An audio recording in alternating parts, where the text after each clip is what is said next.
Hi, everybody. So, this is Eric Ryan from Mission Met, and I hope you're doing very well.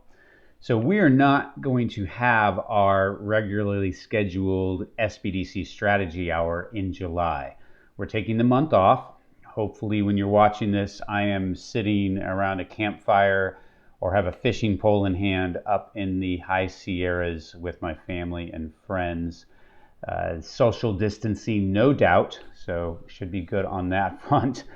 But we aren't having the SBDC strategy hour this month. We'll resume again in August. But we still wanted to provide you with some strategic insights and help that will help you with your strategy at your center. Now, what I want to provide you with is a key tip that will help you, one specific tip that will help you with your strategic planning. But I first want to ask you a question, and is when is the last time that you actually reviewed, tracked, measured, updated your center's strategic plan? Now, if you don't have a strategic plan, that's a question. That's a horse of an entirely different color, and we got to talk about that separately. But assuming you have a strategic plan for your center, when's the last time you actually used it?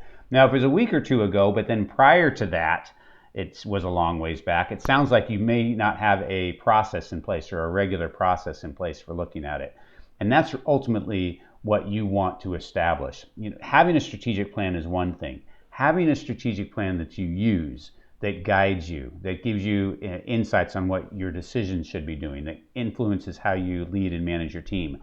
That's where you get the real impact of a strategic plan, as you well know. But because you're busy, you're running hard and everything, it's often hard to discipline yourself to sit down and make sure that you're using and getting the guidance from your plan that you need. So there are many tips that we could provide about how to make your strategic planning come to life, but there's one tip that, as I look back over the years around those organizations and those centers that have succeeded at strategic planning, they all have this in common. The director had a partner that he or she sat down with on a regularly calendared basis to review, revise, and update their plan. It's really simple concept, but the cornerstone, or I guess the basis of that, is mutual accountability. It's just like fitness. If you want to get in shape, it may be hard for you to do that on your own, but if you've got a coach or if you've got a buddy that you're trying to get up with in the morning, say 6 a.m., if you don't show up at 6 a.m. with your buddy's not going to want to help you out anymore, and you feel some level of mutual accountability. It's the same exact thing with strategic planning. It's hard to discipline yourself to take care of the important but not urgent things on your center's plan when you have all the other things going on. You know the value you get from it when you do that, but it's hard to do. So find a person to partner with. That person can be an assistant. It could be another consultant at your center. It could be another director at another center. It could be a hired person. Sometimes I've provided that service.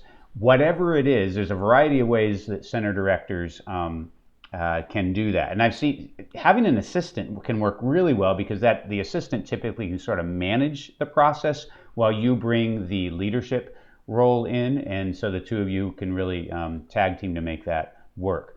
So identify that person, and then get a regularly scheduled time on the calendar to meet. Could be the second Monday of the month, for example, or it could be, this would be super convenient, on the third Wednesday of every month from 11 to 12 Pacific, we have strategy hour. You could meet with that person in advance of that time or after that time. Probably after would be better because we always allocate the last half hour for you to work on your plan. But whatever works for you, if you don't have a partner and you're struggling to make the space and time to do your plan, then find a partner. And that's my challenge to you. If you don't have a process in place right now that's really working for you to use your center's plan, then identify someone that you can meet with on a regular basis.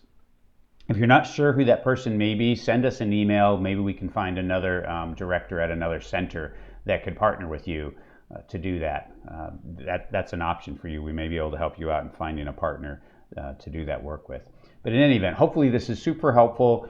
If you're struggling with that process, find a partner, and I guarantee you if you get that level of commitment, it's going to catalyze the effectiveness of you using and tracking your plan. And then you get all of the benefits of that process for you and your center.